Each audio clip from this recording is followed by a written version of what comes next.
How to add zoom and hover in your Shopify product page. Hey everyone, and welcome back to my YouTube channel. In this video, I'll show you exactly how to do so.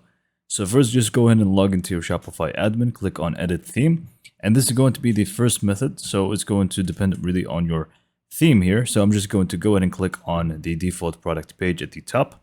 Go to the product information section, click on the arrow next to it, and click on product media.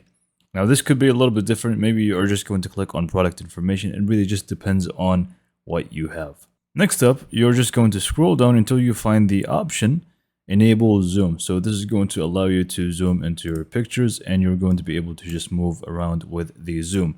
This is not specifically hover on zoom because it really just depends again on the theme, and most themes don't actually have this option.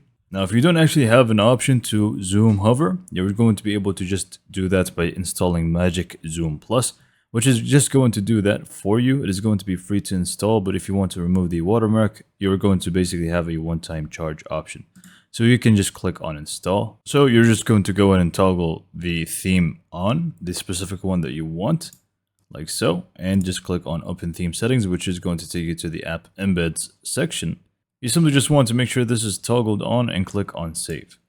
And that's it. Now, if you just go to your product page and hover over it, you're going to be able to see that you have the zoom on hover for your Shopify products page.